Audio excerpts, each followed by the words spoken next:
Hello, welcome to the December 2022 meeting of the Community Board 3's Committee on Transportation, Public Safety,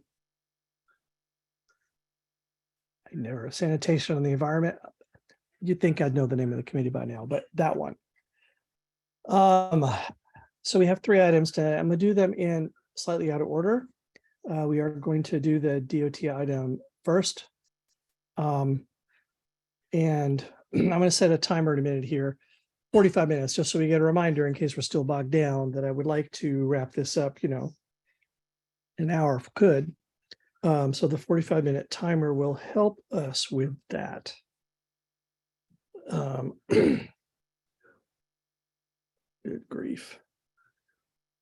Probably should have arranged all this earlier. I'm sorry, if I lose my voice at some point here, I'm going to ask Josh to take over. I don't know what's going on, but the last time this happened, I got the COVID, so I'm hopeful that's not it. Okay, so first let's start with approval of the previous month's minutes. It's basically the motions that were on the vote sheet last month.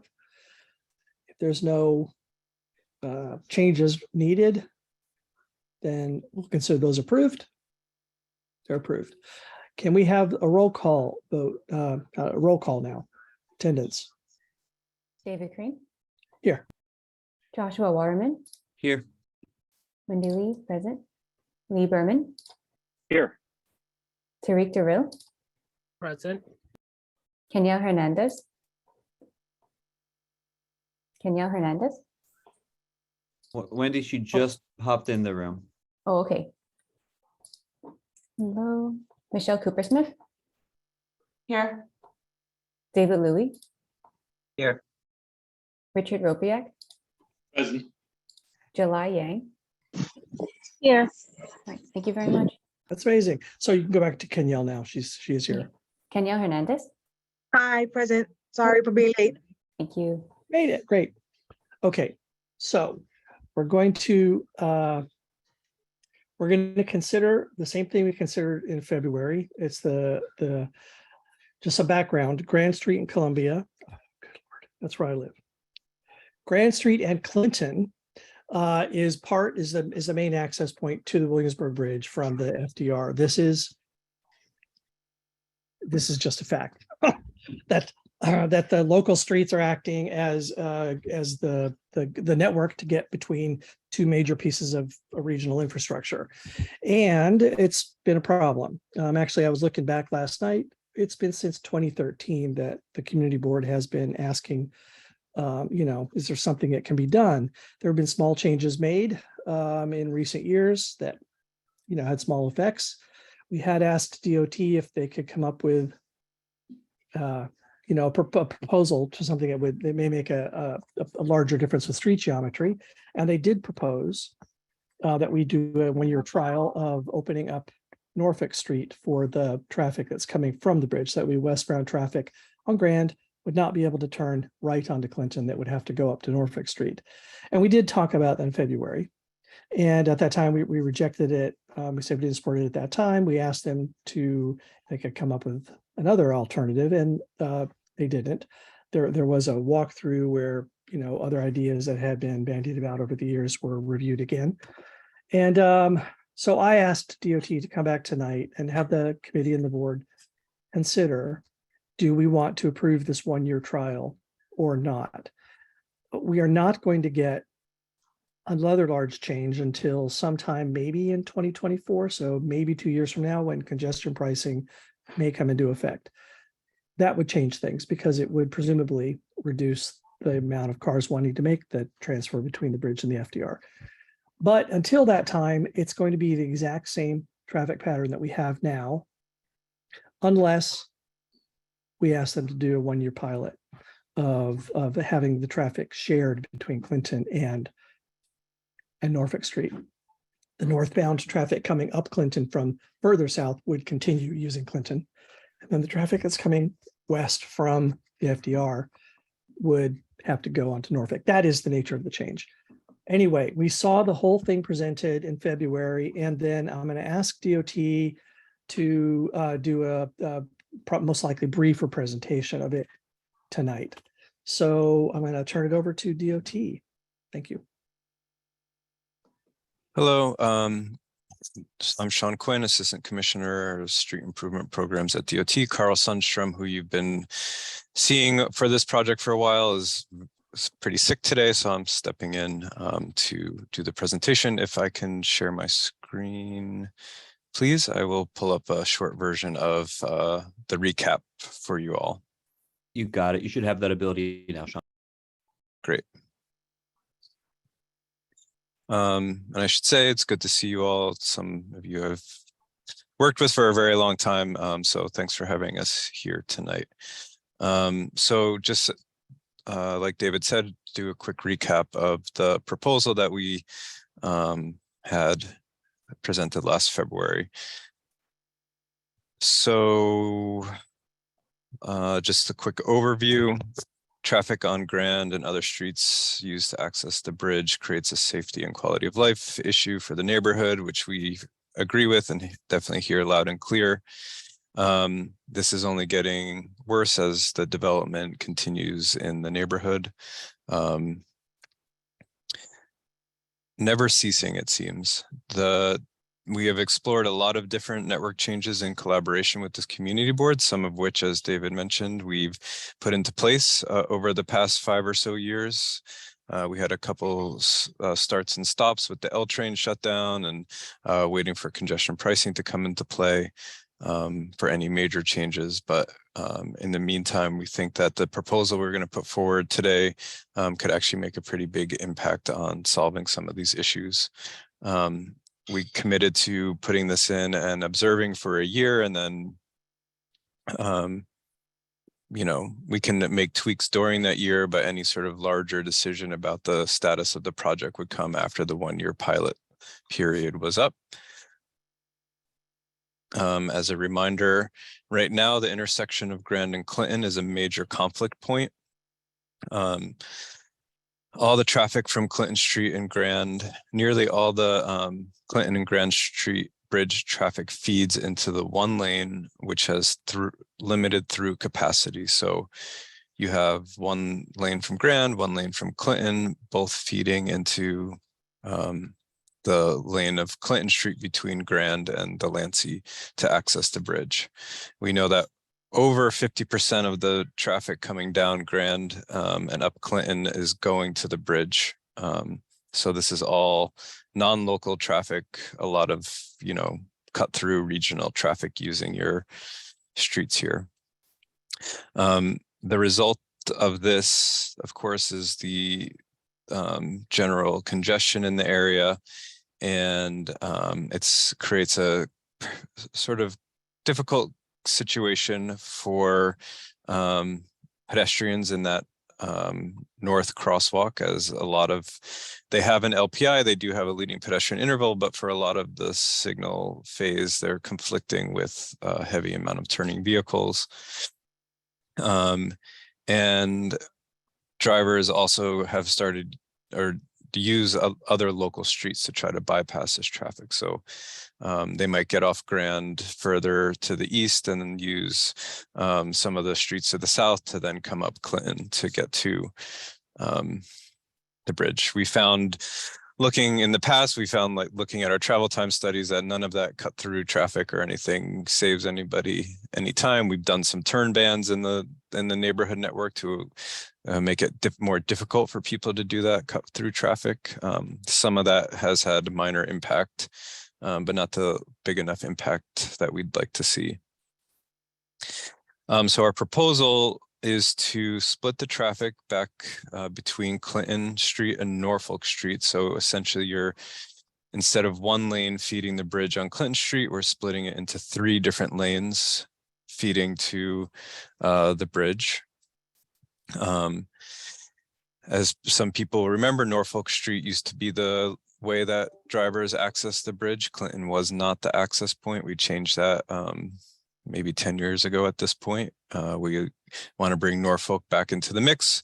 We couldn't do it right away because of the ongoing construction, but Norfolk is now back open to 2 travel lanes.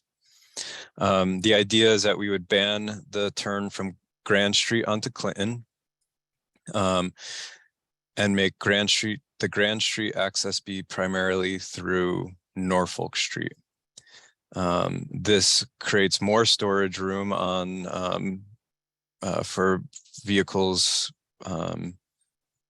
accessing the bridge, making the rest of Grand Street less congested and a little bit safer. And it creates this conflict-free pedestrian crossing at Clinton and Norfolk. So now there will be no turns over that crosswalk. The huge amount of pedestrians crossing there will be fully conflict-free crossing. The westbound left is already banned. We think our traffic model shows that it will improve travel times overall, decreasing backups and network diversions through the grid to the south.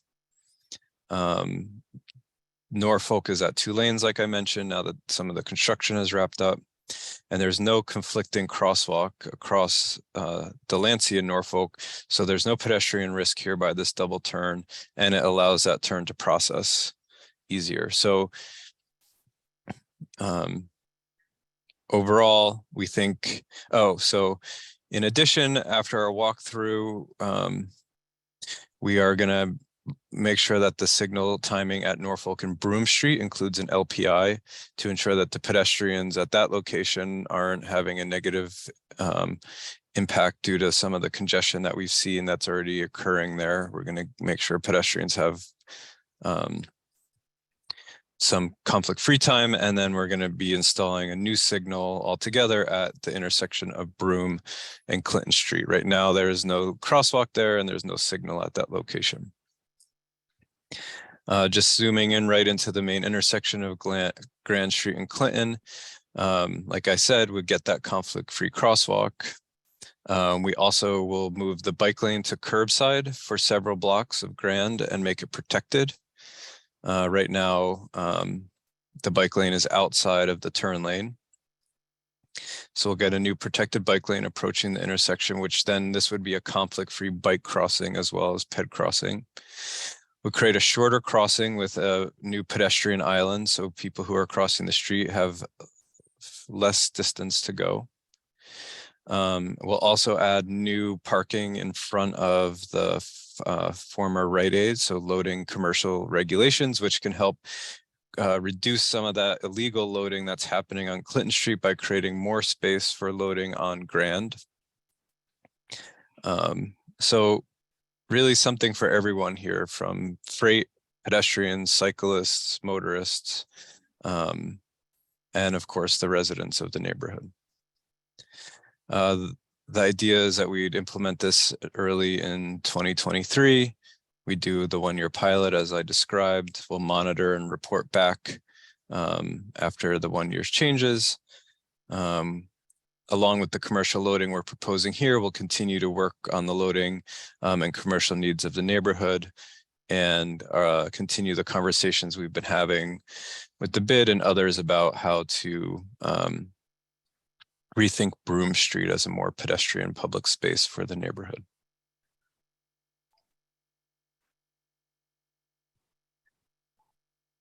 That's it. Let me know if you have questions. Okay, so the committee members, do we have questions that we want to ask about this? Yes, Richard. Could you do me a favor? Could you give us the map that shows the broader area? I live north of Delancey Street. So when I want to access the Williamsburg Bridge, I come south and go through the intersection at Delancey Street, head south 1 more block, make the left, and then make the next left. Which street am I coming on to when I make that second left?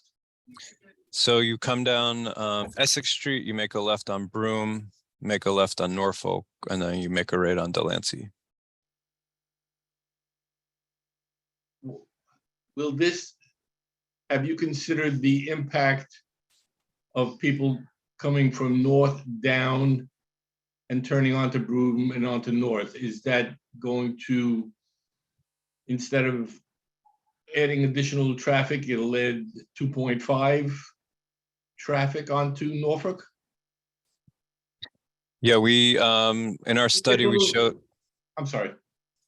in our analysis, that we did show that there would be a slight decrease in travel times for people coming from the north. Okay. Thank you. Josh.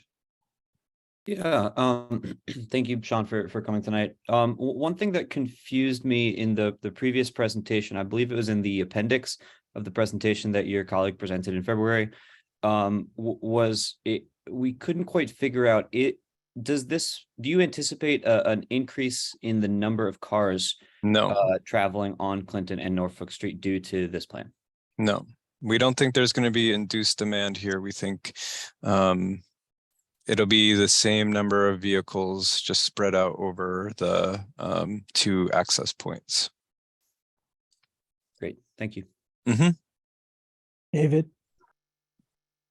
I'm just curious if the timing of the lights on Delancey Street is factored in with all this, right? Like right now, if you're on Clinton Street and you turn on to Delancey to Williamsburg Bridge, there's no more lights after you turn. But coming from Norfolk Street, if all the traffic was turning there, they would now hit lights at Suffolk Street and at Clinton Street. That's the timing. That's right. So in the past, when this access was the main access to the bridge, it was definitely coordinated. That's something that we'll definitely want to adjust the timing. We have to be careful because we've done a lot of very careful timing to ensure that there's a long enough crossing distance for pedestrians crossing Delancey Street. As you may remember, there was several fatalities for folks crossing Delancey at Clinton and other locations. So the timing is a little sensitive, but that is something that will be slightly adjusted with this change. I don't think it's going to be perfect. Like they'll still have to wait. And just as, you know, a reminder, these are sort of cut through folks. So they're using the street to get to the bridge. There's going to be a little bit of a drawback for some of them trying to get to the bridge with this route on Delancey. Two more stoplights. I guess my question was will the stoppage for cars at Suffolk and Clinton Street then, you know, decrease from the savings in times or end up with more traffic backup and diversions than originally? No, I think because there's so much extra storage between all those blocks that are in the pattern, there won't be additional backups that will be felt down in the Grand Street area. Susan. Just a clarification from Sean. You had said that it could be tweaked during the year, but the evaluation would be after a year. But Ed had also said that in the event it was a disaster or, you know, totally unexpected results, that it could be stopped much earlier. Sure. Okay, I just wanted to make sure that that was part of. Yeah, the only thing I would just be careful with is that there is always an adjustment period. So I don't want to say like after a month, if things haven't adjusted, we would pull it out. Like we do need to give it. We generally feel like 3 months is the time where everything's sort of settled. So that's something we could talk about during the time. But of course, if it's like total failure for some reason. Just wanted to create a comfort zone, that's all. Sure. No problem. Lee. Hi, thanks, Sean, for coming back and representing. A few things, a few questions and concerns. One, the intersection at Norfolk and Broome, the vehicles that are coming from the north, making the left off of Essex onto Broome, and then that left onto Norfolk. Right now, it's a madhouse, and you know, with 2 lanes, it's always actually been a madhouse since you guys instituted the left turn off of Essex Street. So I wonder has anybody actually been down there to see it during rush hour? Yeah. Because that Okay, and I think we did a so- walkthrough with folks during rush hour specifically, and definitely understand the challenges there. That we do want to add that LPI to make sure that the pedestrians are getting a little benefit. And I think, and it's not in this presentation, so I'll just have to double check with the project manager. I think we're actually also adding a pedestrian island on. We wanted to add a pedestrian island on Broome Street in that channelization there to even improve the pedestrian situation a little bit better, but definitely aware of like sort of the thing that's going on there and want to keep, that's going to be a big piece of our monitoring for sure. It's not perfect now, but hopefully some of the signal timing changes we make could address that. Okay, and as I'm sure you're aware, if we look, for example, at Delancey and Essex and Broome and Norfolk, as most of us know, the vehicles, the cars, they get antsy, they get ticked off of having to wait, and they frequently make illegal turns or go through the red lights, make the left turns when they're not supposed to. I don't see it as any part of your proposal, traffic agents there all the time or at any point. Is that part of the plan? That's something that we've certainly noticed on Grand and Clinton when they're there. It makes a heck of a difference. It actually, when there are cops there who are capable of giving tickets, it makes an even bigger difference. What role, if any, do you have for traffic agents and police enforcement as part of this? Yeah, so that's a good point. Generally, I think when we've talked about this in the past, it's a request that should come from you and the council member to PD. But I think here what we should do, and I'll talk to the project manager and Ed, is try to get PD on board with us right up front with this proposal so that as it's going into place, we have the proper notification, we have PD helping to coordinate this traffic change, and then hopefully even stay there for some time afterward as things adjust, and then they can see where they need to put people. If they can move, if they don't need a person at Grand and Clinton anymore and they need to move that person to somewhere else, they can assess. But yeah, I definitely think, especially at the launch of this, we can try to partner with PD on making sure this works. Michelle. Thanks, David. Yeah, Lee, when we did the walkthrough over the summer, I stood on that corner for like 30 minutes with Carl and Jen, and they understood it. I think I've shown videos of that gridlock intersection, and it's gotten like a little bit better since Norfolk is now 2 lanes and there's less construction, but it's definitely still a problem with those, those westbound Broome cars whipping left to go north on Norfolk. And I even heard that the Essex Market night manager was hit by a car there and was out of work for months. So it's not like a hypothetical problem, it's a real problem. And especially since there are going to be hundreds of new apartments opening, catty corner from there with the Go Broome project. And Verizon's going to be moving in, to Essex Crossing. Like there's just going to be an influx of human beings who want to eat lunch at Essex Market, for example, and go shopping there after work, et cetera, et cetera. So I am deeply concerned about that intersection as well. And I would suggest to the committee that we, if there's a pedestrian island proposed for it, we could maybe modify what we put in there, but asking DOT in conjunction with this plan to do real safety measures at that corner.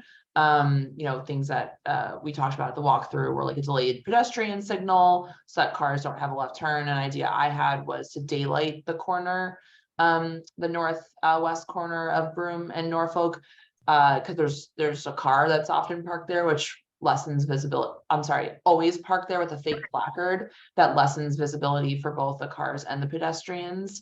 The question that I had for you, Sean, and thank you for coming back and hearing us berate you over and over again and ask you lots of questions, but something that I did notice was that there wasn't necessarily enough room on Delancey east of Norfolk for all the cars that are turning right. So I don't know if that's something that you looked at. I saw it like once when I was walking home. Okay. I couldn't recreate, I couldn't recreate it once I thought to take a video of it. But I just wanted to make you aware of that like, because it's so efficient, it actually backs up Delancey. Okay, yeah, I think that goes to the signal timing question from David earlier. So I'll definitely talk to Carl about how that's all going to be coordinated. I don't have the full story on that, but Okay, great, thank you. And yeah, I don't, David, we're just doing questions now? Yeah, I'm trying to get questions to DOT to help us understand. Okay, and can I just ask one more question, Sean, about, do you have plans for additional loading zones beyond the ones that you mentioned? Because that's something that we desperately need down here. I know that we are constantly in conversation about that, but I'm happy to have a separate thread on that if you would like to make some suggestions, or if we need to do another like on-site or whatever beyond the one that we're planning in front of the former Rite Aid. But I know we added a few with the last round of changes we made in the area, but that's another group we can involve in the conversation here at DOT. Yeah, that would be really excellent. I mean, and even just like more signage and demarcation for existing loading zones, like half of Clinton between Grand and what would have been Hester Street if we hadn't had a spur the original Stewart Park is supposed to be truck loading, but it's never enforced or obeyed in some ways because the sign is so far away from the actual like loading zone area. So I think that in addition to adding, there could be also just better signage. So okay. Okay, Catherine. David, sorry, can I just interject? Have you opened this up to non-committee members? Well, I'm doing board members. What I'm going to do next is go to members of the public. So I just want to, we've had, Susan, do you want to weigh in about non-committee members? I've already heard, but I'm going to ask Catherine, please recognize her. Thanks. Yeah, I appreciate that DOT is trying to solve this problem. And I mean, it's kind of like how to get an infinite number of cars and people into a very finite area.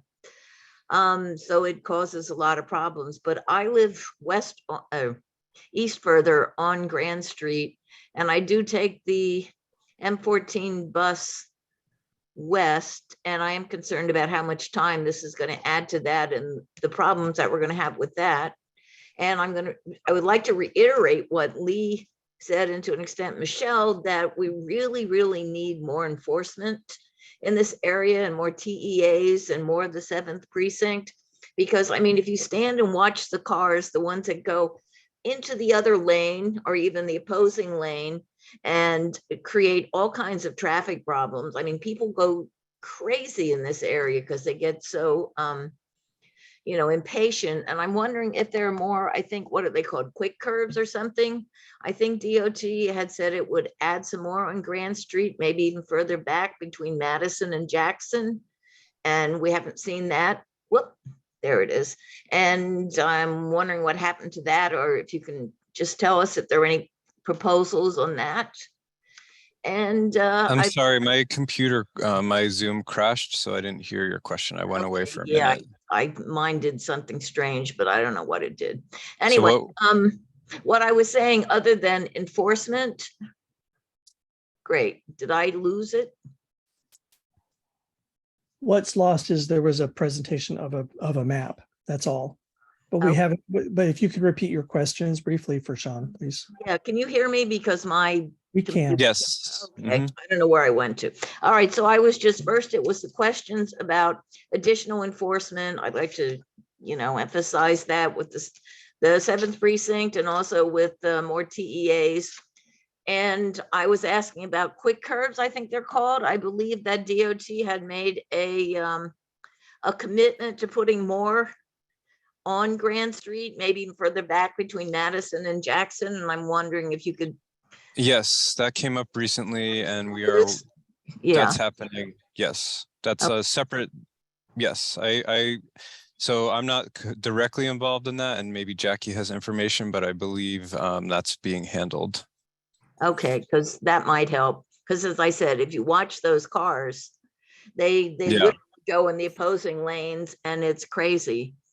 And I would like to, again, I hate to say it, but I'm very skeptical of the moving the right turns back to another 2 blocks because of what it's going to do with the ongoing traffic. And I know you're going to monitor it, but I'm afraid it's going to cause more backups and certainly cause more pollution in the neighborhood. And we already have a lot of pollution.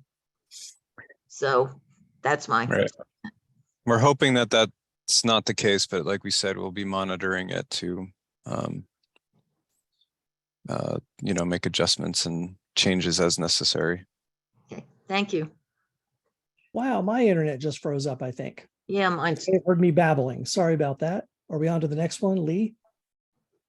Yeah, actually, Sean, to follow up on what Catherine mentioned, members of this committee and the community were promised, I think, more than 2 years ago, for that we were going to get quick curb to help try to stop the westbound traffic from the FDR Drive that was cutting down Madison Street, going in the opposite lane, etc. Can I ask us to the quick curb? That's many blocks away. That's like a half a mile away from the location. Which, if we haven't had that done yet, though DOT promised that would be part of this Brandon Clinton mitigation, and the community is still waiting for that. People are still put in danger because of DOT's inaction. This has to be part of the mitigation. Okay, maybe this is part of the debate that we have then. Can we have questions for DOT? But go ahead. And so the question is, what has taken so long for that? And how do we know that all the other parts, all the other pieces that need to be implemented if this does get approved are going to be done on time, as opposed to having portions that, will take a year or 2 or 3? Thank you. I don't know the full history of the quick curb there, but I think that, Jackie, go ahead.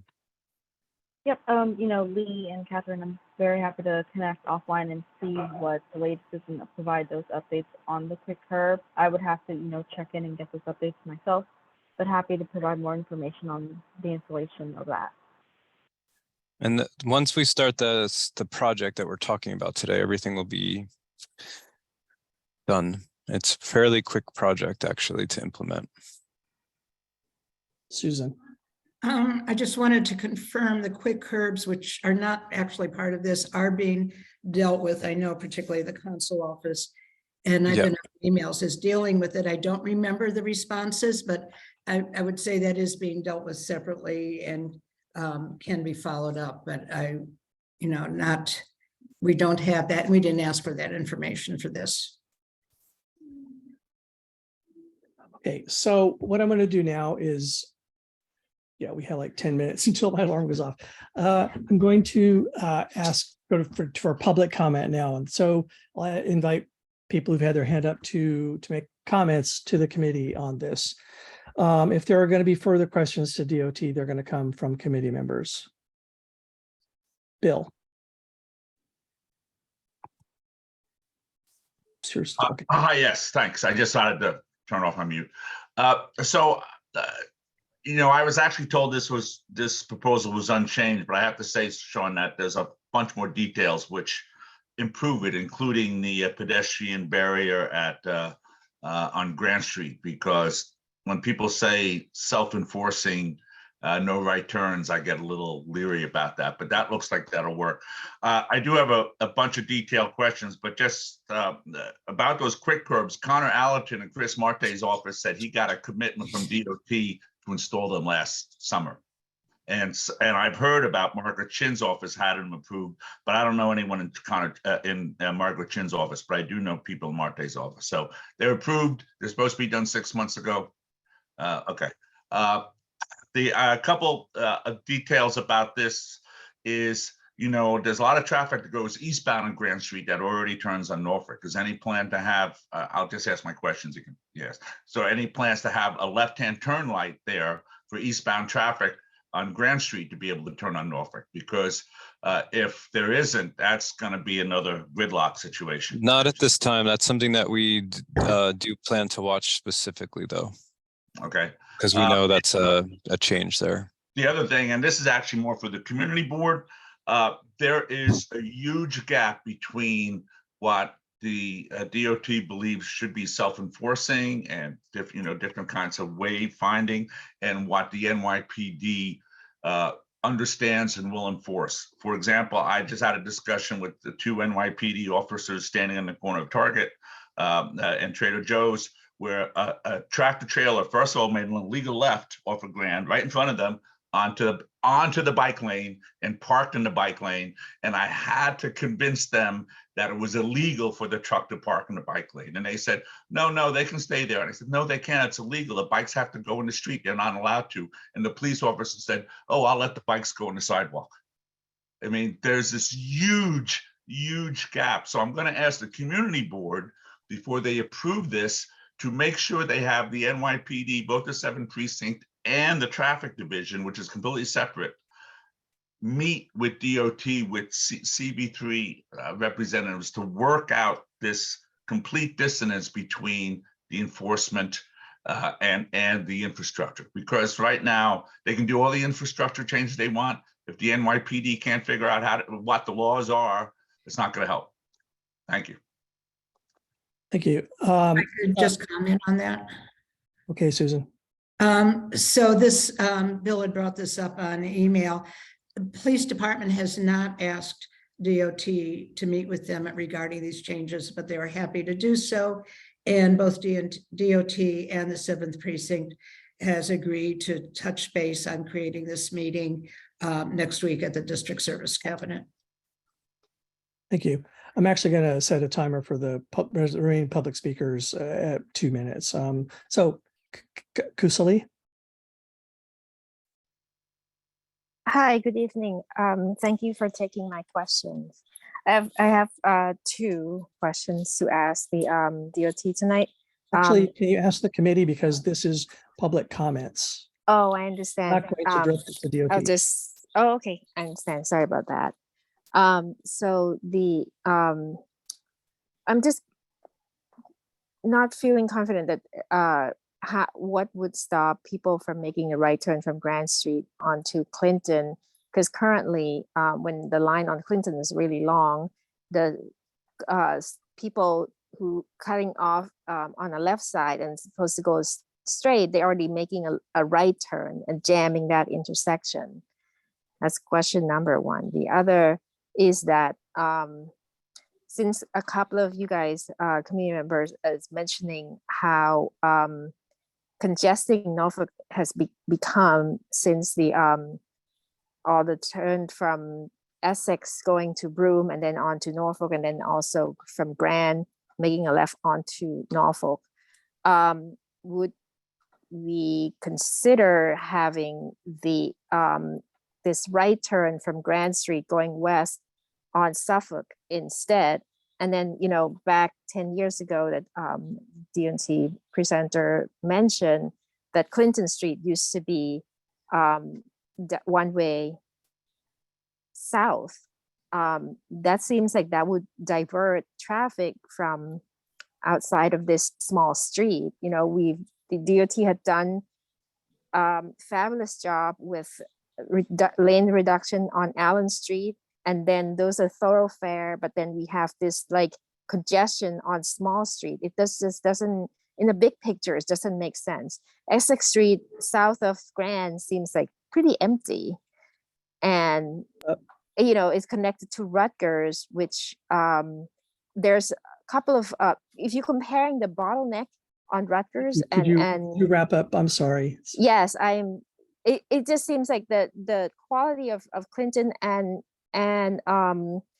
Essex going up to Delancey is the same. Why Clinton? And that's the end of my comment. Thank you. Thank you. Fanny. Yeah. Hi. I just want to pretty much echo what everybody's been saying. I think enforcement is a major factor in order for this to work, because from what I see, the first thing that comes to mind is that intersection, Grand and Clinton intersection, what's going to happen now is everybody's going to block the box, so I mean, I think it would be great if there was like maybe some cameras there or something to catch the people that are blocking that intersection, because what's going to happen is now the people that are on Grand are going to try to go straight, instead of turning, and the people coming from Clinton, they're going to be blocking the people that are trying to go straight. So I just think that if there was enforcement there, or there's going to be some sort of a traffic person there, that will make a huge difference. So that's all I have to say. Thank you. Okay, so committee. Let's debate. All right, Michelle.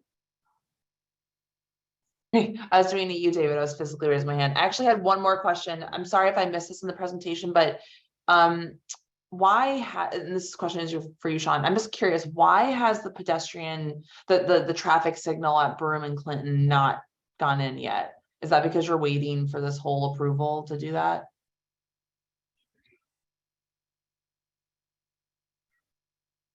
Because our understanding was that had already been approved like prior to the January meeting. Yeah, we wanted to make sure when it went in, it was with if we did these changes so that it could be timed appropriately and all the construction was happening at the same time. So it wasn't an additional disruption. And I think, as Carl mentioned once before, the timing here, well, yes, we are waiting for this project. If we don't do the project, the signal will still go in at some point. Okay, thank you for clarifying. Well, I'm gonna talk about that intersection at Norfolk and Broome. The one at Clinton and Grand today, you can't cross the street between lights. I hear there's a leading pedestrian indicator, but I was watching it last night for 4 light cycles and I didn't actually notice that. What I did see is that cars, the last car or two coming up Clinton would run the red light and it would kind of jam up the intersection. And anyway, there are conflicts for all at the corner of basically the same side, the north side of the intersection at Norfolk, and Broome has the same problem with cars coming from both directions. Now, I've heard that there were ideas about pedestrianizing section or two of Broome Street. I think that was mentioned here tonight as well. I'd be interested in seeing that happen as soon as it could happen, as well as daylighting the corner. There's the car that's been parking there. It is true. There's less visibility there for cars as to which pedestrians are about to cross the street. So anyway, there are already conflicts there, and to avoid it becoming worse, what do we know about the possible pedestrianization, even between Essex and Norfolk on Broome? Is that a possibility? I'd like to see us ask for that. Yeah, I don't have the latest. I don't know on that specifically. I know we had been in conversations. Our public space team has generally been talking with the Lower East Side bit about streets in the neighborhood. But I don't have the latest. That would be totally fine if you made a recommendation for us to push, further on that or whatever. But we've definitely heard that, and I just don't have the latest. Okay, thanks. So my opinion is that we should do this for the year trial period. It's the only thing we've heard that has the potential to improve the overall situation on Grand and Clinton, and specifically the intersection itself, by diverting traffic those 2 more blocks to get onto Norfolk, which has more holding capacity. And it would be a year, they would be reporting back. I think we could get DOT to come back regularly with like, here's what we've seen. I'm not talking about monthly, but more than once to come back over the course of that year. If we do not, I guarantee that it's not going to go back on our agenda in any form until after congestion pricing. This is the only thing that we've actually, There's that alarm. This is the only thing that, this is what's on the table. So we can reject it tonight, and then we've rejected the community board involvement for the next 2 years. Or we can approve it tonight, and then we'll be hearing updates on how it's going on there. I just feel this is the reality. It's there's not a different proposal coming, a radically different proposal coming. So anyway, we are up against that 45 minutes. I think I'd like to extend this for 15 minutes, but I really hope that the committee can wrap up by the end of the 15 minutes. Does that sound good? Michelle? I am also, I support what David said. I was probably the one who pushed the hardest to ask us to say no in February. My hope there was that we would get a different plan. That's what we asked for in that February resolution. It's been 10 months and it's become pretty clear to me from these walkthroughs and other meetings that we're not going to get a different plan, as David said, which is why DOT has asked us to approve this for a 1-year pilot. As David said, unfortunately, congestion pricing has now been pushed to 2024, which is depressing, but I think almost indicative of the situation that we're faced with, which is that our government capacity is pretty low and we're not going to get a big infrastructure project here. This is these are the things that are going to happen if anything will happen, as David said. I think everyone on this committee knows that I like to push on stuff, but I just don't think that there's anything to push for at this point beyond what we're seeing. And but I should say that I think that there are conditions that, or suggestions that we should put in the resolution that we approve, if we approve, I should say. And to that end, David, is it appropriate to make a motion to bring a resolution onto the floor, a draft resolution that I wrote? Is there a second for that motion? Second. Okay, Wendy, you should have the most recent version. I think it says 556 or something. You can bring that up, Wendy. I So cannot it's share Let me screen. give you should have it. One sec. There you go, Wendy. So a lot of the language is, well, because it was edited from the resolution we had in February. So factual information is very similar. Of course, the conclusion is different than what we put in February. So it's kind of lengthy. Why don't I read it aloud? Why don't you just summarize it, David? Well, because there's a lot in it. That's why. Whereas residents in the Clinton-Grand Street area have long dealt with dangerous traffic and transportation conditions stemming from that intersection being the primary approach to the Williamsburg Bridge, including but not limited to the following issues which have been documented by residents. Traffic congestion on Grand Street that spills onto other local streets. Pedestrians are unable to safely cross Clinton Street on the north side of Grand Street because of right-turning vehicles during the walk signal. Dangerous driver behavior, such as driving the wrong way on down streets, making illegal turns, cutting queues, running red lights and blocking crosswalks, parking in and or blocking bike lanes, horn honking and other noise from traffic, slow bus travel times, double parking due to difficulty making delivery drop-offs. Whereas previous short-term actions taken by DOT impacted traffic volumes but did not fully address the problems. These included changes to wayfinding to direct vehicles from FDR Drive to Houston Street instead of Grand Street and other local streets. Turn bays on East Broadway and Madison Street to redirect lower Manhattan traffic to Essex and other streets further west of Clinton Street. Working with Trader Joe's and Target to improve delivery options, shift some deliveries to nighttime, and create new loading zones on Grand Street.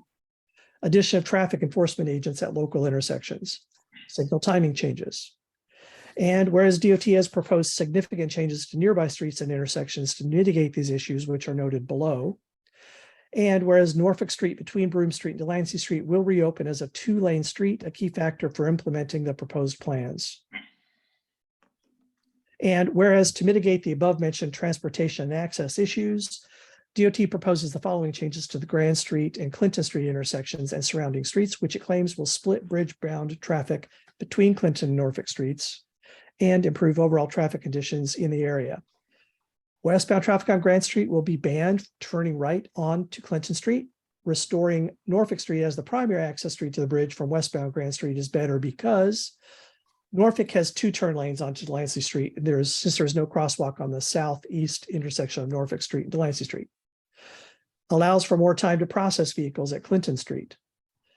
Adds conflict-free bike and pedestrian crossings at Clinton Street and Grand Street.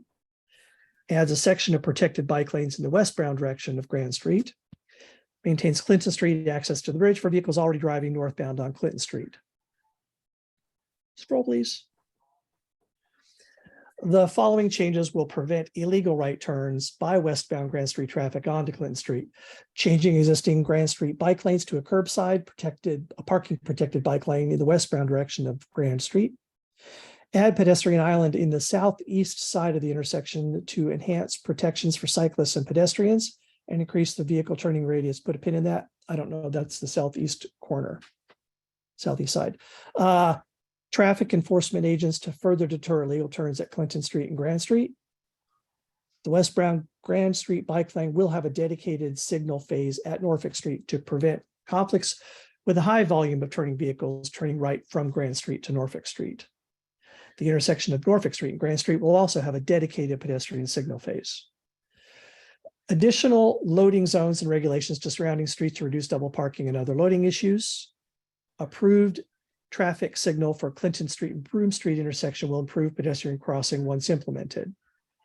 And so then those are the changes that DOT is proposing to do. Okay, so that's what they have put forward to us. And we'll have some of the other things that we were talking about in debate a moment ago will be further down. Continuing. Whereas traffic simulations of the plan predict significant vehicle travel time improvements for Grand Street and slight vehicle travel time increases for Houston Street. And whereas Norfolk Street reopened to 2 lanes earlier this year, that actually there's a paragraph above we need to go back to because it said it was about to. All right, let's not do it now. I'm sorry. There's 2 things we want to now try to fix, I think. Whereas the intersection of Norfolk Street and Broome Street creates dangerous conflict between pedestrians crossing the north side of Norfolk at the same time that bridge-bound traffic driving eastbound on Broome makes lefts onto Norfolk. And whereas DOT told Community Board 3 that more than 50% of vehicles using Grand Street are approaching the bridge and only some are of local origin. And whereas DOT predicts that the number of cars using the Grand Street corridor to approach the bridge will increase almost 13% from 1,130 cars. 760 to Clinton, 370 to Norfolk, to 1,280 cars, 735 to Norfolk and 545 to Clinton, once Norfolk Street is widened, but this is redistributed traffic, not additional traffic. And whereas DOT is in the process of conducting a separate public space study roughly between Clinton Street and Orchard Street. That's what I was referring to a moment ago. Before reading this. Whereas Community Board 3 rejected DOT's plan in February 2022 because it predicted that the changes would lead to additional cars and requested that DOT return expediently with a comprehensive plan that includes traffic redesign and public space study for the area to mitigate traffic and safety that centers residents, pedestrians, and cyclists and does not increase the volume of cars traveling through the neighborhood and includes information about how much traffic will be distributed around the neighborhood between East House and South Street. And whereas DOT has not returned with an alternative plan, but explained that there are no additional redesigns it can offer or a public space study, but has assured Community Board 3 that the plan does not predict additional traffic in the area. And whereas the traffic situation around the Grand Clinton corridor has not improved, and the news that congestion pricing will be delayed until at least 2024 makes the neighborhood situation even more dire. And now this is therefore where this is where we should add additional requests. Therefore, be it resolved that Community Board 3 supports a 1-year pilot of the proposed DOT plan to mitigate traffic and safety at and near the intersection of Grand Street at Clinton Street, as detailed above. CB3 also requests that DOT consider the following changes and report back to CB3 on the status or viability of these changes intended to improve the traffic situation in the area and protect residents. Make the Broome Street, Norfolk Street intersection safe for pedestrians. Permit permit implementation at the beginning of FY 2024 for pedestrianization of Broome Street between Essex Street and Norfolk Street, including but not limited to public pedestrian plazas and other similar treatments, and Norfolk Street and we need to cut that a second and Norfolk Street.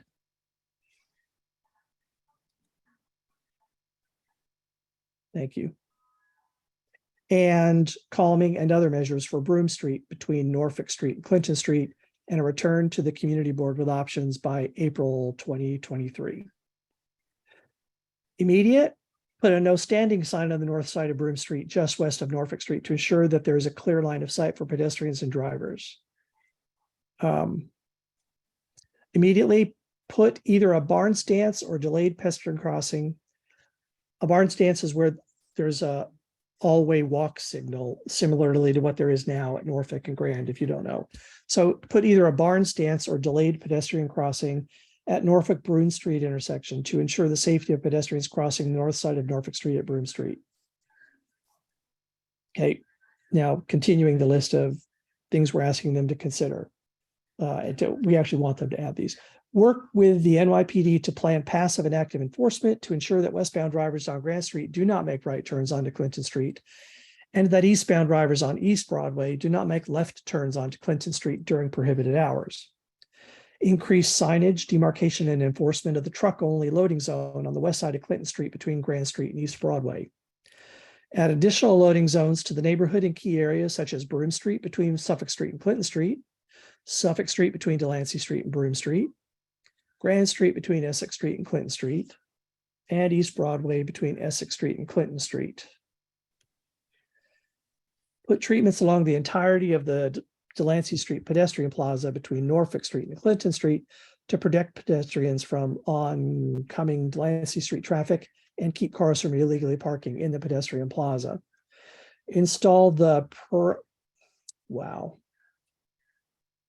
I looked away here. Install the promised and already approved lanes separating quick curb treatments between Madison Street and Jackson Street to keep westbound drivers from turning into oncoming traffic lanes. And meet regularly with the NYPD 7th Precinct to ensure conditions around traffic conditions. To ensure coordination around traffic conditions and safety. Therefore, be it further resolved that DOT will return to Community Board 3 periodically with updates on the status of the pilot, will return in 1 year for a pilot evaluation. Okay, so there were those two things that we should address at some point in discussion here that I thought were, but I'm not going to stop us right now to do that. Lee.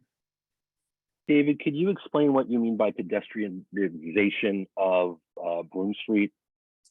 It would mean no cars traveling on one or more of those blocks. There's been discussions about doing that. I mean, it's a pedestrian plaza is what that means. Some sort of pedestrian plaza, perhaps outside the Essex Market would be one idea. Okay, but that can't possibly work if vehicles that are coming south on Essex Street have to make a left turn onto Broome Street and then go to Norfolk Street. So if you block vehicles from that, that can't happen. Right. It would that traffic would have to go to Grand, take a left, and then take a left onto Norfolk. It is true that would be that change.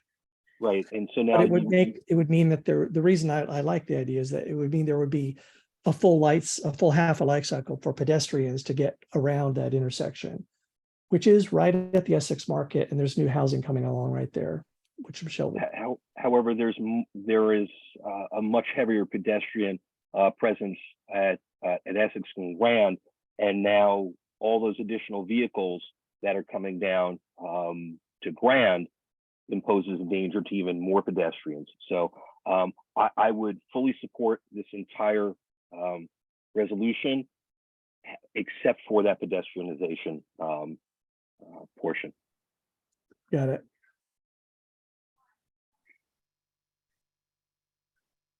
So while people are thinking of other things to say, let's scroll back and look at the bit about the Norfolk Street 2-lane.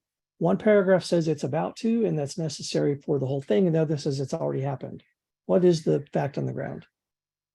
I think it already happened. I think it's this one, right? Yeah, but there was a subsequent, go down to the other one also, and maybe this one be open, right? So maybe we should merge these two and put them above. Yeah, because I think it already has. Basically, yeah, cut this and then we'll paste it above and merge them together because it already has happened, is what I saw. So right Or should I above. merge it? Mhm. And so the lead end will be earlier this year. And then you can change from the semicolon to the comma and just make it a comma, right? And then get rid of and through Lane Street. From here to here? Yeah. Someone's about to say something? Yeah, David, before we get into the weeds of the punctuation and the clausing, do you want to do a straw poll real quick and just kind of see where the committee's at before we commit ourselves to anything? That's a good idea. Okay. A good idea. Wendy, Okay, are you so able to- go ahead and drop your hand. I'm gonna ask people to raise their hands. So we have just hit 15 minutes. Let's do this though. I'll do three things. If you're in favor, if you are opposed, or if you have reservations, you're undecided. All right. So if you are in favor of passing this, go ahead and put up your Zoom hand now. And Wendy, how many, I can't see the whole, how many committee members do we have on right now? Everyone is on. That's 10 Great. of us. Okay. So go ahead, lower your hands, you 5. Oh, 6. And Right, gotcha. Wendy also. Yeah, I I believe don't know that's how to raise 7. my hand on this thing. And that would have been, was Wendy not in the, oh, I see Wendy's hand is up, 7. Okay, so who is opposed to it? We have Zoom hands from community members opposed. And then Zoom hands from people with undecided or reservations or something. Richard, Lee, and July. Why don't I ask the 3 of you to state your reservations? I think Lee just did. So if you want to raise your hand and speak to that, we'd like to hear it. Richard. I support Lee's reservation about the change from Essex going east. So the pedestrian plaza that we just talked about. Yes. Yeah. July, did you want to? Well, Michelle, you've raised your hand. I'd like to call the question on debate and move this to a vote. We already have the votes to pass it. Okay, so the question has been called. So let's do raising hands again. Raise your hand if you want to go straight to a vote on the resolution as I read it.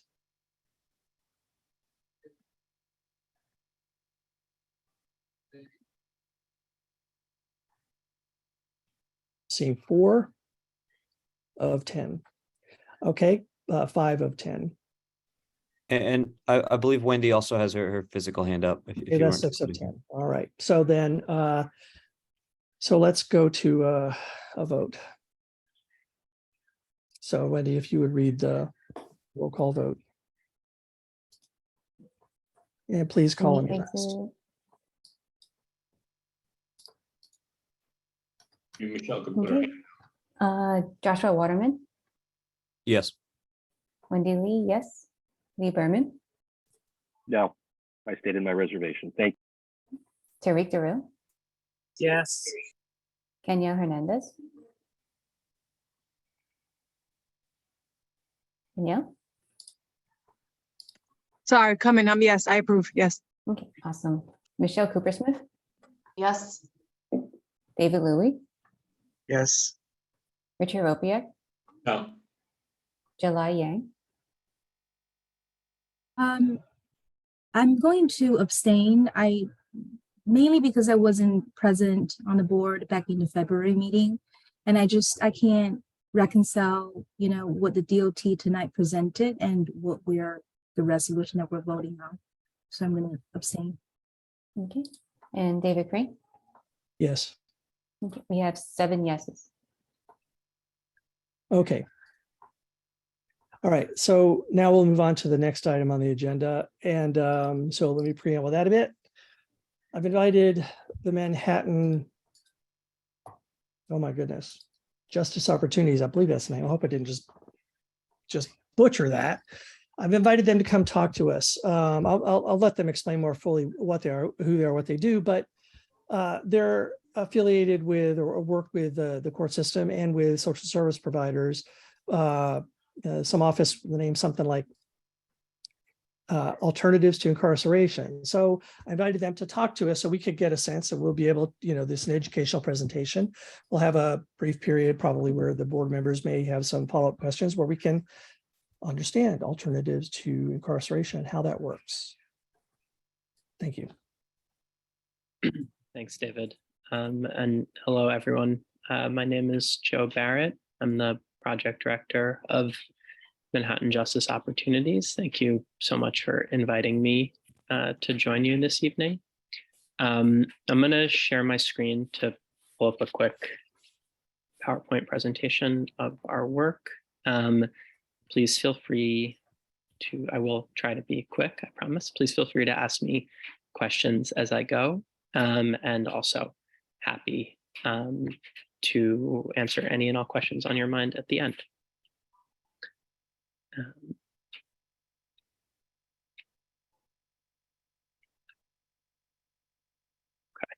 Can everyone see my screen okay?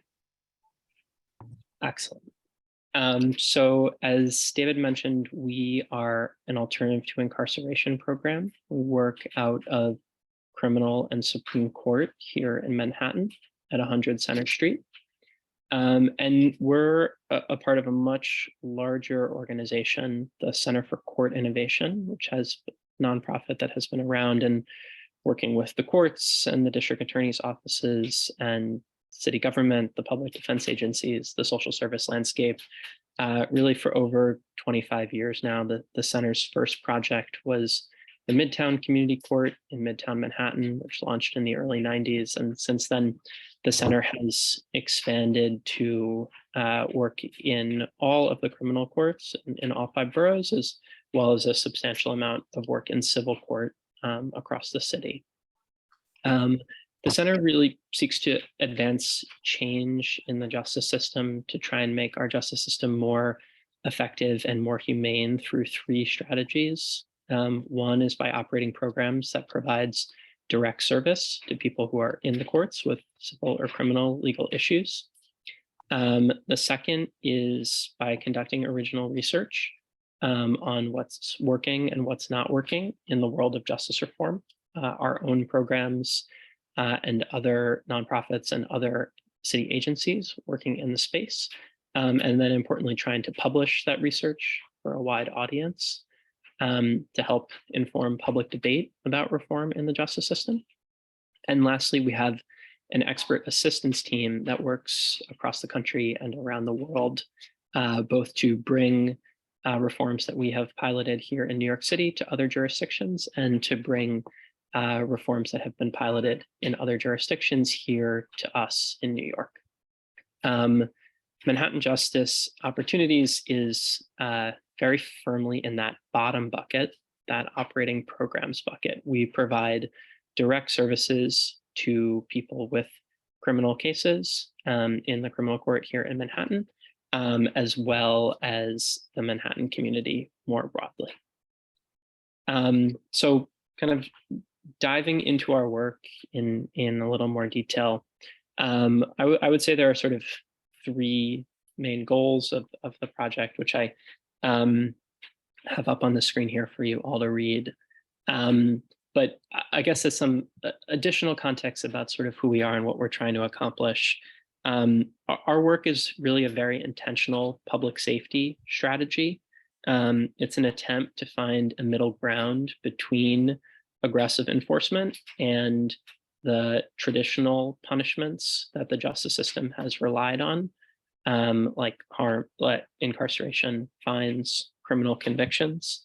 Our work really seeks to approach arrest as a sort of moment of crisis and a window of opportunity in someone's life to really understand sort of what has gone wrong to put someone in this position, and to try and understand the sort of underlying causes or root factors that may be contributing to someone's contact with the justice system, and then to connect people with resources and services that are responsive to those underlying factors or needs. The goal is really to help people who are involved in the justice system to connect with supportive resources, to build stability in their lives, and thus to reduce their likelihood of contact with the justice system in the future. Importantly, this is an evidence-based model. As I mentioned, the center has been around for 25 years, which has provided ample opportunities to sort of study and evaluate the impact of our work. So we operate 2 program models here in Manhattan, one focused on misdemeanors or lower level offenses, and one focused on felonies. And both models have had really comparable models implemented in other boroughs, have been evaluated in the past, and both have shown documented reductions in recidivism for program participants. So again, this is kind of an evidence-based strategy to provide services to people who may need them and to reduce the likelihood of people's future contact with the justice system. One important note here that I'll add, which is the last bullet here, I'm going to speak mostly in terms of folks who have been mandated by the court to work with us today, because that's the vast majority of the work that we do. But importantly, everything that I describe in the mandated context is also available on a voluntary basis. And our project does do a lot of voluntary work with family members and friends who come to court with people who have open cases, with people after their court cases are resolved, and also with walk-ins from the community here in Lower Manhattan who may not have a criminal case, but are just looking to get connected to social services. The other thing that I wanted to note is that you are obviously all representatives of a community with a really rich history of social service innovation, and also a fair amount of resources in the social service space. This project is not, the goal of this project is very much not to duplicate those existing resources.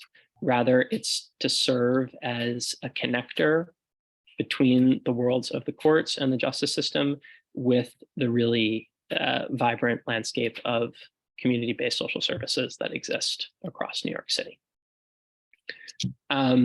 As I said, we have 2 initiatives under our umbrella. One is focus on providing alternatives to incarceration, or ATI, for lower level offenses, misdemeanor cases. This work launched in February 2020. You can see by the date that we had sort of an amazing 5-week run in person, and then had to pivot to remote work because of the pandemic. Our program never closed our doors during the pandemic. We continued to take referrals from court, from the DA's office, from defense attorneys through the whole period. And as with many other civil services, other public services, over the course of 2021, transitioned back to in-person work. And here in our office today, we're located right across the street from criminal court in Lower Manhattan. Our program is structured as a consortium of service providers. So there's actually 4 different agencies that work under the Manhattan Justice umbrella. The Center for Court Innovation that I work for is the lead agency that coordinates the project, but we also have staff from 2 other criminal justice nonprofits, CASES and the Osborne Association, as well as from the City Department of Health and Mental Hygiene, who work under the Manhattan Justice umbrella. And this sort of consortium of providers was sort of intentionally brought together because each agency contributes a different sort of expertise and different service knowledge. The idea was to sort of assemble a complementary group that could serve as a one-stop shop of sorts to people passing through the court system to make access to services and resources really easy for legal parties as well as for people with criminal cases. For our work with misdemeanor cases, participants are mandated by the court to complete a certain number of sessions with us, a session just being a meeting with our staff or another social service agency that we have scheduled on behalf of someone. Because these are lower level offenses, this work is very short term. I have some data later in the presentation that I'll show you, but the overwhelming majority of people we work with have been mandated by the court to complete somewhere between 1 or 5 sessions of programming with us. The first session is always an intake, and I think this is a little bit of the sort of really theory that animates our work, is that we always start with individualized assessment. Our first conversation with someone is always about sort of what is going on in their life related to education, employment, housing, substance use, physical and mental health, and their trauma history, really trying to dig deep to understand what sort of factors in their lives have led them into conflict with the justice system. We also, are very curious about people's goals and people's interests, and how we can use the mandated time working with us as an opportunity to help people advance things in their life that have meaning and importance to them. And importantly, at the end of our intake, we lay out our menu of service options, which includes assistance with basically all the areas that are flagged on the slide, whether that be enrolling in a job training program, or getting connected with a therapist, or beginning outpatient substance use treatment. We have a diverse network of community-based providers who we work with to plug people into each of these services. And our goal at the end of the intake is really to develop an individualized service plan for each participant. That's both how they complete the court-mandated sessions, but also extending beyond that, what are voluntary services that they could continue to engage in after the court mandate is over. And really the goal here, because this work is short-term and light touch, is to act as a bridge to that ongoing voluntary engagement. And so to use the required sessions with us, for example, to get the person connected with a therapist, or get the person connected with a job, or get them enrolled in substance use treatment, and thus connected to something that could be an ongoing resource or source of support in their lives. To give an example of what this might look like in practice, sort of have 2 sort of case studies here. I will talk through the bottom one, which is a young adult, someone 26 years old. Let's say they were arrested for an assault. They got into a fight with someone on the subway. Actually kind of a common circumstance that we deal with. They have been mandated by the court to complete 3 sessions with us to resolve their criminal case. In their intake with us, which is their first session, they report that they're having a hard time managing stress and anxiety in their life. And they also flag a number of concrete needs for us, like that they are unemployed and looking to get into the workforce, that they don't have a photo ID and that's hindering their job search, and that they're interested in finding a primary care physician. In this kind of example case here, in the second, for the second session, we've connected someone with 5 Senses, which is an in-house group that we run, a psychoeducational group that focuses on helping people build skills related to mindfulness to process stress and anxiety in their lives. And then for their third session, we've connected them with an education and employment specialist on our team who does sessions with young people in particular, really focused on working on resumes, doing interview prep, reviewing employment opportunities that they may be eligible for or a good fit for, and then helping people apply for jobs and ideally schedule interviews.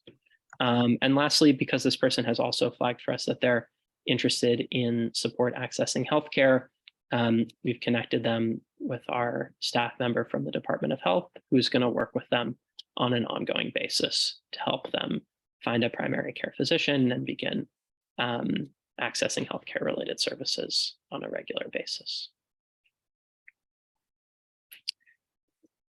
I'm really blitzing through here, so I hope folks have some questions at the end. I'm sorry, I actually can't see the chat at the moment, or if folks are raising their hands. So please do shout out if you have a question as I'm going. I mentioned at the beginning that we have 2 initiatives under our umbrella. The second initiative is focused on felony cases. So these are more serious charges where people are likely facing time in state prison in the absence of our intervention.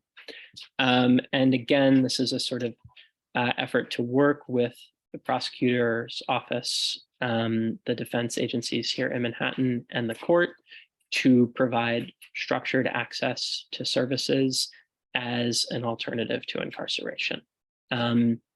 This felony work is actually pretty new and novel.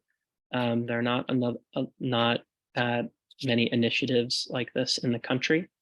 And what's sort of new and novel about it is that traditionally, folks who have had specifically diagnosable sort of behavioral health needs like substance use or mental health needs have been permitted opportunities basically to engage in diversion and participate in, say, a drug court, which sort of groups together people facing drug charges and offers them the opportunity to engage in treatment as an alternative to traditional punishment.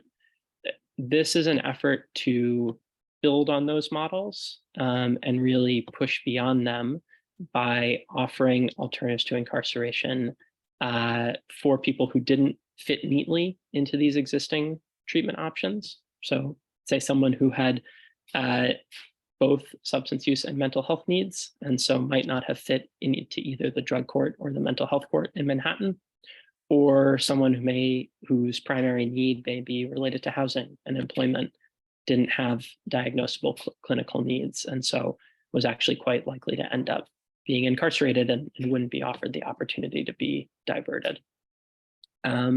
Since 2019, we've been working very closely with the court system, particular Judge Ellen Biden, who's the chief judge here in Manhattan, as well as with the Manhattan DA's office and the defense agencies to develop a sort of set process to offer alternatives to incarceration to these cases that, again, were likely not being served by previous drug and mental health court models. Our role in this instance is similar to what I described just a few minutes ago in regards to misdemeanor cases, but is also, again, as you might suspect, given that the situation here is more serious and the person is facing a considerably harsher punishment from the justice system, it's also a little more elaborate and time consuming. So on each case, when the prosecutor's office, defense attorney, and court are interested in considering alternative to incarceration for a case, and it is a sort of 3-part assessment with all of them sort of opting in to pursuing this path in a case, they flag the person for us, and then we sort of act as the sort of independent clinical assessor and service coordinator for the court. So we do our sort of thorough intake process of a full clinical assessment of everyone who's been flagged for us by the legal parties. We provide a formal treatment recommendation, basically mapping out what services the person would be engaged in if they were mandated to work with us to resolve their case. Let's say, we're sort of spotting that someone has needs related to employment and needs related to mental health. We might recommend sort of simultaneously engagement in weekly therapy, as well as engagement in a job training program to build skills to lead towards an employment placement. We deliver this recommendation to the legal parties. Importantly, we conference this recommendation with everyone in the same room, the prosecutor, defense attorney, and representatives from the court, to get their feedback and to make sure that we've crafted a plan that is open, that is of interest to all, and that everyone feels comfortable with. If the parties are comfortable with it, and they decide to move forward with someone being mandated to services, we then effectuate the plan. So we refer the person to the services that we've recommended, and then we provide ongoing case management and monitoring. That means we speak with the person weekly. We also speak with the social service providers that they're working with weekly, and we prepare regular reports for the court, for the DA's office, and for the defense attorney assigned to the case to track the person's progress.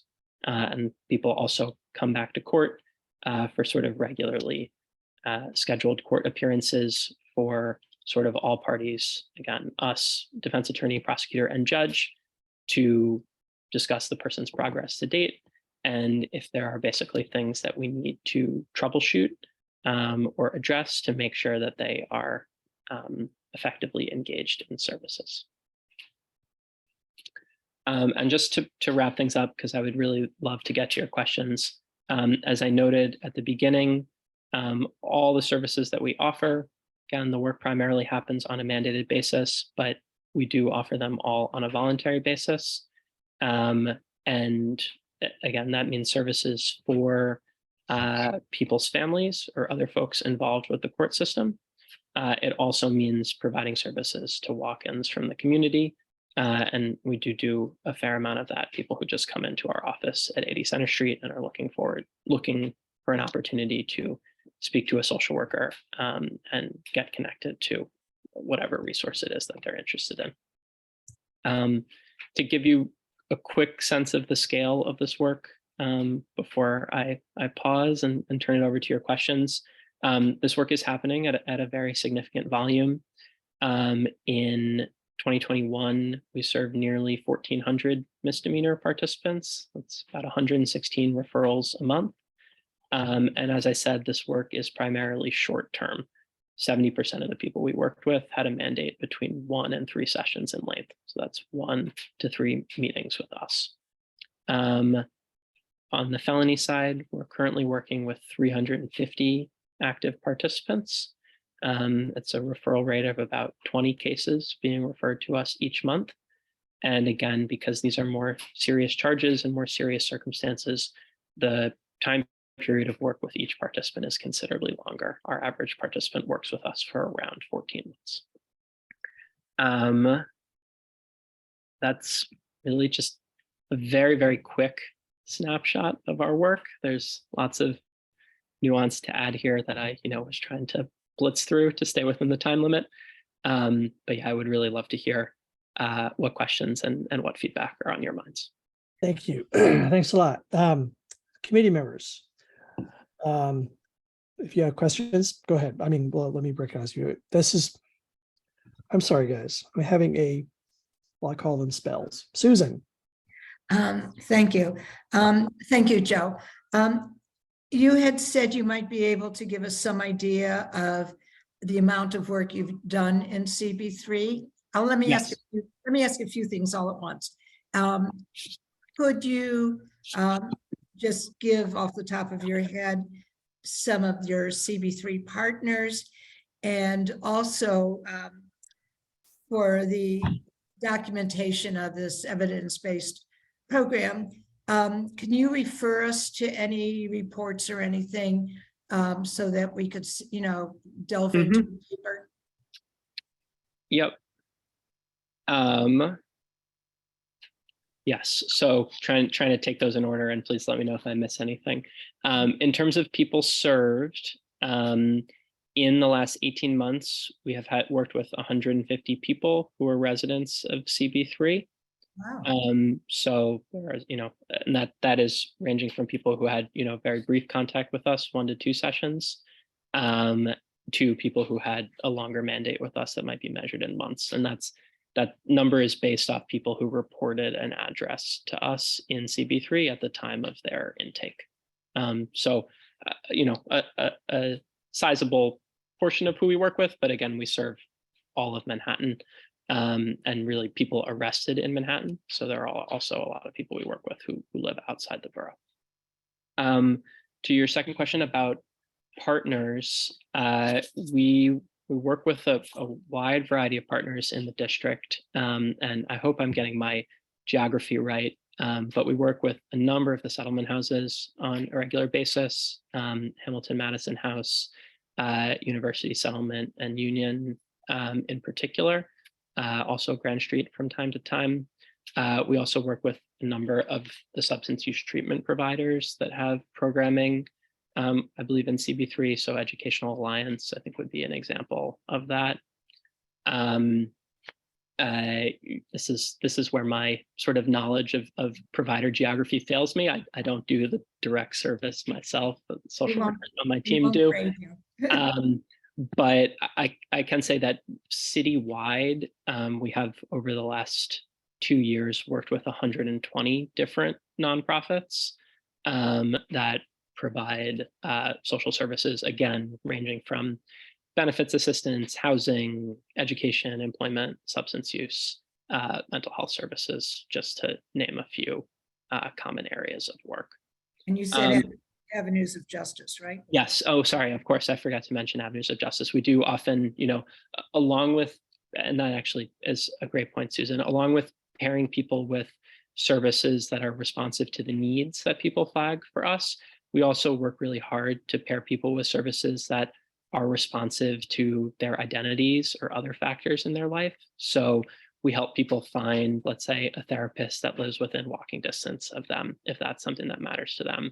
If we think that someone could really benefit from gender affirming services or age appropriate services or other sort of identity affirming services, we will help people find a service provider who they can work with in their language or who shares their racial or ethnic background, or as you flagged for avenues of justice, for young adults and people who could really benefit from being in a youth-friendly environment. We work really hard to partner with agencies that have real expertise working with young adults.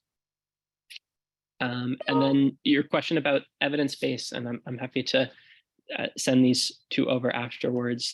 The two bits of research that I sort of was referencing and that are most sort of relevant to our work. One was an impact evaluation of the Red Hook Community Justice Center, which is a program that the center operates in South Brooklyn.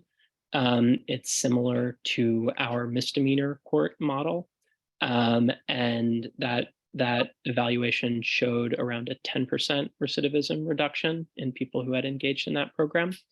And then on the felony side, the center was one of the sort of early leaders in the mental health court space here in the city and statewide. We've been running a mental health court in downtown Brooklyn for about 20 years that works with folks with mental health needs who are charged with felony offenses. It's long-term work akin to the long-term work that our felony team does here in Manhattan. And that has actually shown even more significant recidivism reductions, I think somewhere around the order of 30 to 40% for participants who have completed that program. And I'm happy to send over both of those studies as well as some information about us afterwards. Okay, thank you. Are there, Catherine? Yeah, I just wanted to say, as someone who had been a judge for 17 years and actually sat in criminal court for 2 years, I used alternatives to incarceration extensively. And in fact, I was in a criminal court judge in 2004, 2005. And the frustrations were that we didn't have more alternatives to incarcerations. I was invariably writing letters and trying to do whatever we could to get more of it. And I would say that I think done right, and it seems like the current system that you've been mentioning, Joe, does a lot of the things that I would have liked to have seen it do before because of the hooking up with different support services and everything from housing to mental care, which is probably the kind of thing that would help solve a lot of the problems we're currently having in the court system. And given the fact that the estimate is maybe 50% of the people incarcerated probably have mental health problems, that this is the kind of thing that we need more of, that we should probably encourage more money to be put into it, and anything the board can do to push that would be great. And maybe we should think about maybe having, a center in Lower Manhattan. I mean, We have the Harlem courts and Brooklyn you mentioned. I think maybe we should think about it. We have a number of different, settlement houses and other agencies in this area. Maybe it's something we should think about, or possibly in the court itself. Since they may or may not be building a new court. I mean, they think they are, but that might be something we might push for, because that way you get out of you may not have a neighborhood problem because they're there already. And finally, I would also suggest that judges be pushed more to push alternatives to incarceration. I usually had to fight, and also had to fight with the DA's office to use them, but I thought they were great. And I congratulate you and encourage you, everything that you're doing, Joe, and your organization is doing. Thank you, Catherine. I really appreciate that. Susan? I just wanted to say it was the DA's office that connected us, and so I think they are probably working really closely. Yeah, they've changed a little bit. Yeah. Yeah, I should say they are a strong supporter of our work, and in fact, one of our funders. And this work, along with the support from the DA's office, this work is it's publicly funded. So this is city budget and state budget each year. Is there more? Is that a wrap? We do have one more agenda item, which we'll move to now. Okay, so I just want to say thank you to Joe. Yes, well, yeah, I'm sorry, that shouldn't go without saying. Thank you, Joe, for being here. Thank you. I really appreciate all of you for inviting me, and I will follow up to share some information about our program and some of the research studies I mentioned with Susan over email, and it will include my contact information. So if you have follow-up questions about our work or interested in learning more, or just would like to chat at any point, please do reach out. I would really love to hear from all of you and love to hear your questions and feedback. Thank you. Okay, so committee, we now have a bus stop application. This is a Go New York Tours. It's the ones that we get lately aren't actually the intercity buses that we had envisioned up front. Well, this is a hop off tour bus. They did fill out the questionnaire. If you wanted to click through the agenda item to read it, but I'm just going to ask them. Well, they are present, I'm assuming. I'm wondering. I'm wondering too. I don't see anybody. Is anyone here from the bus company? Oh, perhaps not. Well, I think we can send up a resolution saying they didn't appear. We'd like them to come back next month. That's what we should do, right, Susan? I think so, because this is, by the way, the first time I think we've ever heard one of these. Yeah. So let me explain a little what I understand about it, so the committee kind of knows. And if they come back next month, I'll have this out of the way. They're a hop on, hop off tour operation. Now, the site, there might be a problem with the actual, hop on, hop off site, the actual stop they're looking for. But aside from that, my main concern is that I think I know this company because I see them coming down Monroe Street. I believe it's the same one. They're on a very tiny, it's a very narrow street, overhanging trees. They shouldn't be. I don't believe that buses should be operating on such a small residential street. Now it's got a giant building on one side, which is Knickerbocker Village, and short buildings on the other, and they are blaring. They've got a PA system that is talking to all the people on the bus as it goes down your residential street every 30 minutes. So I was hoping that we would be able to talk to them about the route and what is the route, what can be done. If I could pass legislation, I would say you have to have an enclosed bus for this kind of thing. It can't have a open air PA system, but that's what I was hoping to talk about. Now they're not here, so we really can't talk about it, but that would be the thrust of what I would be talking about next month. Yeah, Susan. I wonder, since Jackie's still on from DOT, if Jackie, do you know, are there any hours that they have to operate within? Are there limitations on their routes? Is there anything you can tell us about these sightseeing buses?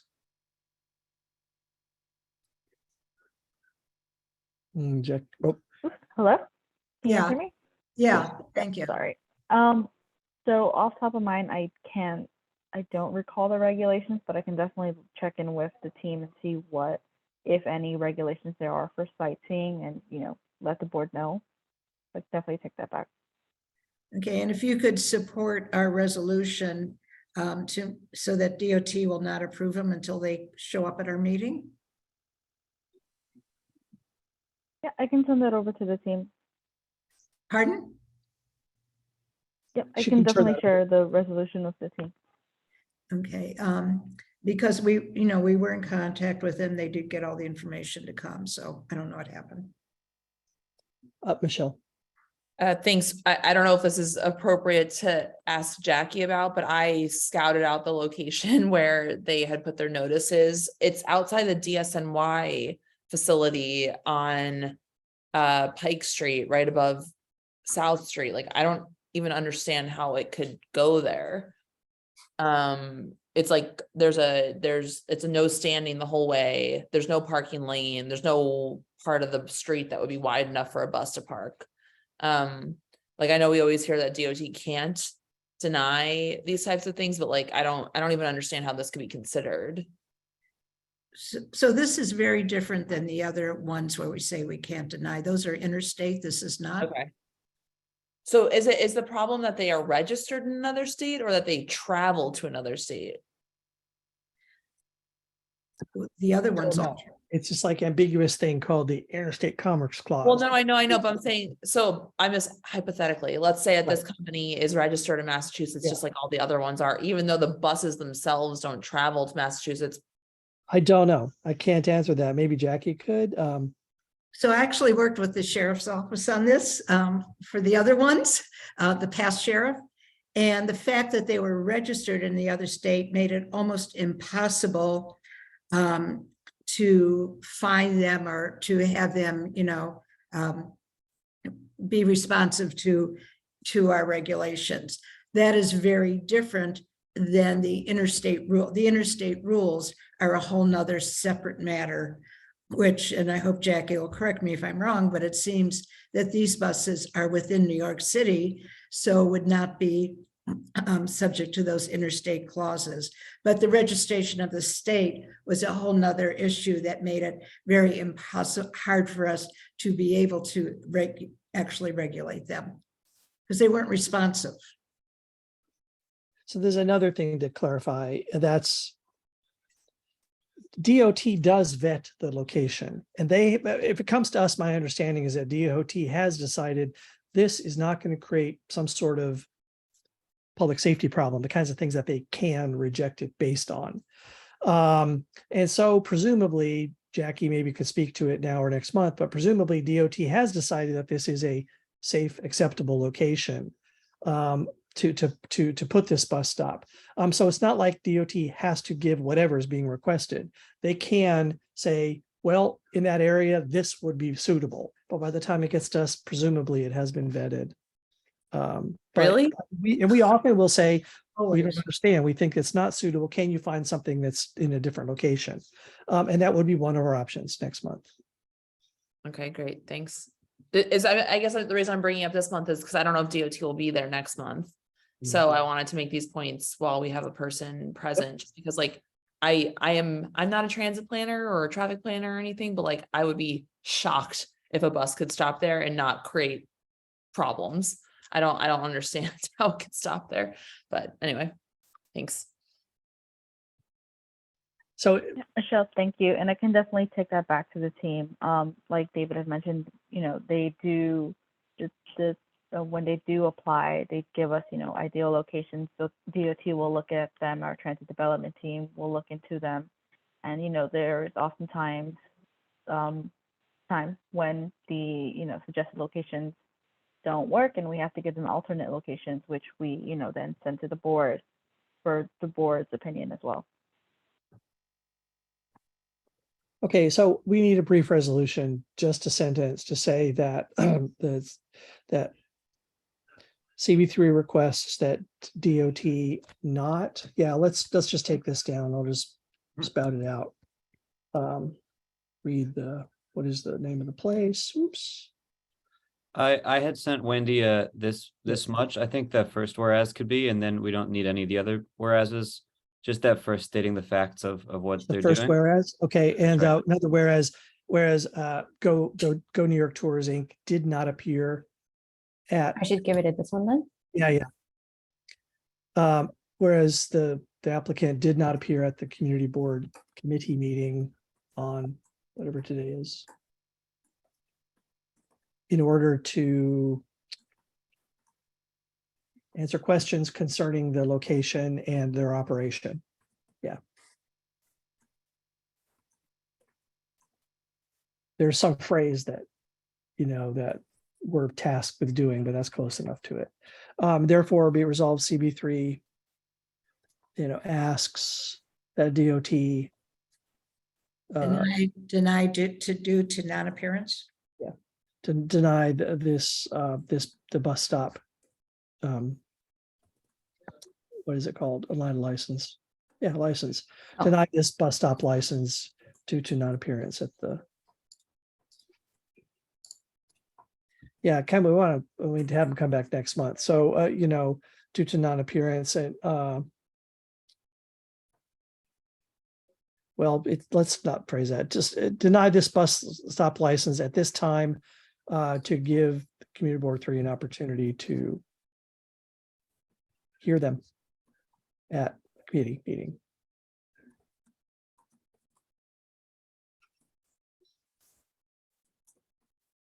I didn't take this one out. Yeah, it's a closet. Yeah, because maybe they'll come back next month. Maybe it'll be the month after. And also, I'm going to say I probably shouldn't have spoken in the past so dismissively of the possibility of stopping these licenses.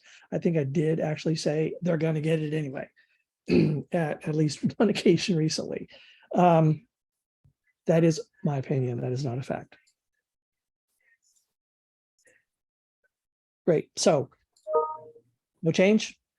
We go to a vote on this. And we'll take this vote as the final attendance call. Should I have your name called last? Please. Okay. Joshua Waterman, Yes. Wendy Lee, yes. Lee Berman, Yes, however, are we not going to have public questions for old business? Well, okay, let's just keep voting and then we'll have that and we won't adjourn right off. Okay. Thank you. Tariq Derville. Tariq.